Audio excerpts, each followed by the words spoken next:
The Jawara, Dekarita, Waktuna, Kur, Baraya.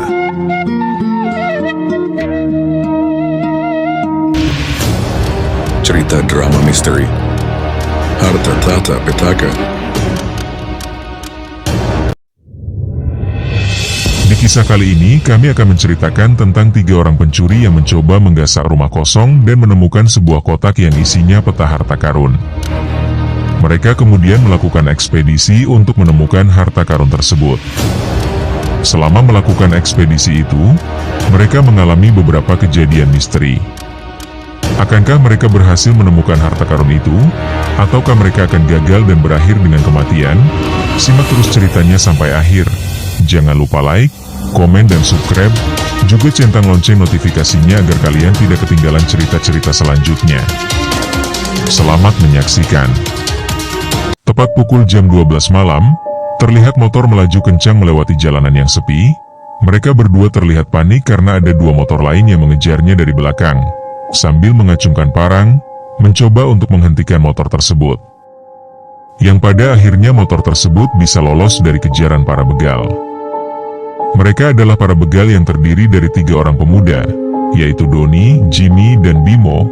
Mereka 3 serangkai yang sering melakukan aksi begalnya di jalanan. Tidak sedikit para korban yang mereka begal, bahkan ada korban yang tangannya sampai lumpuh terkena sabetan parang, karena mereka tidak segan-segan untuk melukai korbannya.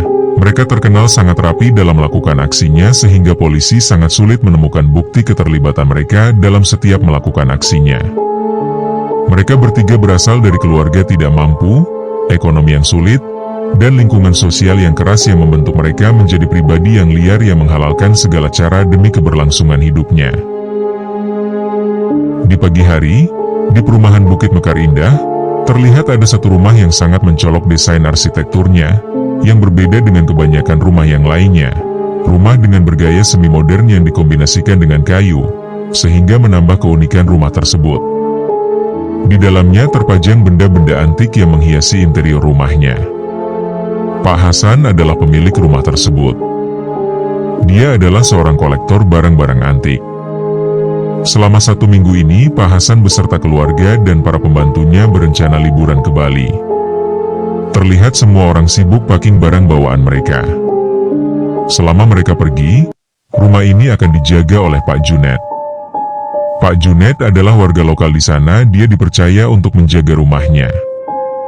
Pak Junet, seminggu ini saya akan pergi.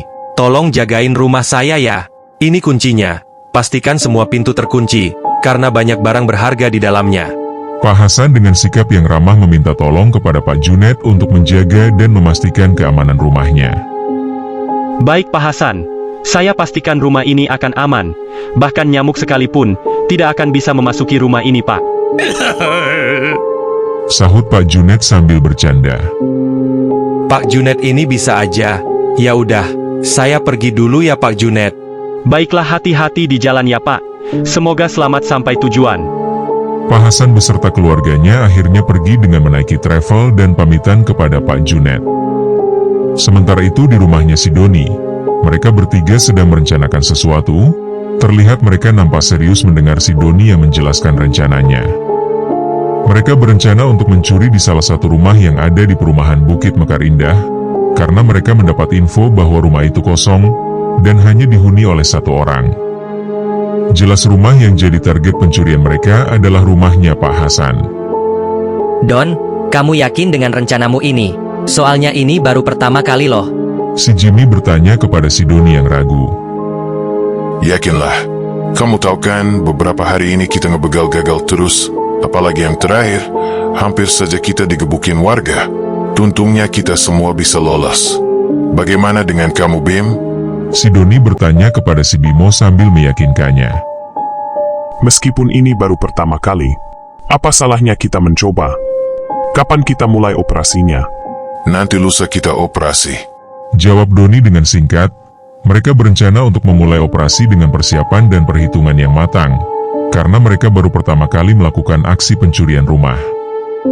Tepat pukul 9 malam, suasana saat itu terlihat sepi karena hujan gerimis yang tak kunjung reda. Pak Junet yang sedang berjaga saat itu, lagi duduk santai di kursi depan rumah Pak Hasan. ditemani secangkir kopi, dan sebatang rokok. Alunan musik terdengar menambah kesyahduan di malam itu. Tiba-tiba dari belakang, ada yang mendekap mulut dan hidungnya Pak Junet, menggunakan kain yang sudah diberi obat bius. Pak Junet mencoba berontak, tetapi tenaganya tidak cukup kuat untuk melepaskan diri. Lambat laun Pak Junet terkulai lemas dan akhirnya pingsan. Ternyata Doni dan kawanannya sudah memulai aksinya. Jim, coba geledah pakaiannya dan cari kunci rumahnya. Si Doni yang memberi perintah kepada si Jimmy, yang kemudian si Jimmy menggeledah celananya Pak Junet. Singkat cerita, akhirnya mereka masuk ke dalam rumah Pak Hasan, sementara Pak Junet disekap di sebuah kamar, dengan mulut yang dilakban dan tangan yang terikat. Mereka menggasak semua barang-barang yang berharga yang bisa mereka jual. Si Doni pergi ke setiap kamar, dan membuka lemari yang ada di setiap kamar tersebut, berharap ada barang berupa perhiasan dan sejenisnya. Tetapi ketika semua lemari dibuka, tidak ada satupun perhiasan di dalamnya. Sial, tidak ada satupun perhiasan di rumah ini. Si Doni terlihat marah, kemudian membanting lemari itu. Dan tanpa diduga di balik lemari ada sebuah pintu kotak persegi yang terbuat dari kayu.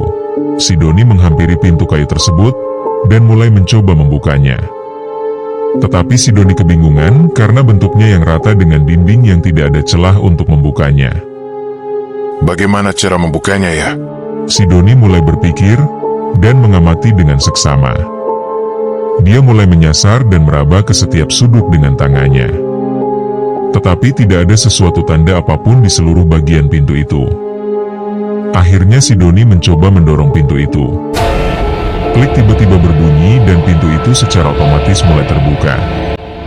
Ketika dia lihat di dalamnya, ternyata ada sebuah kotak kecil dengan posisi terkunci, yang berupa gembok kombinasi angka. Si Doni dengan senangnya membawa kotak tersebut, karena dia yakin bahwa barang yang dicarinya ada di dalam kotak itu.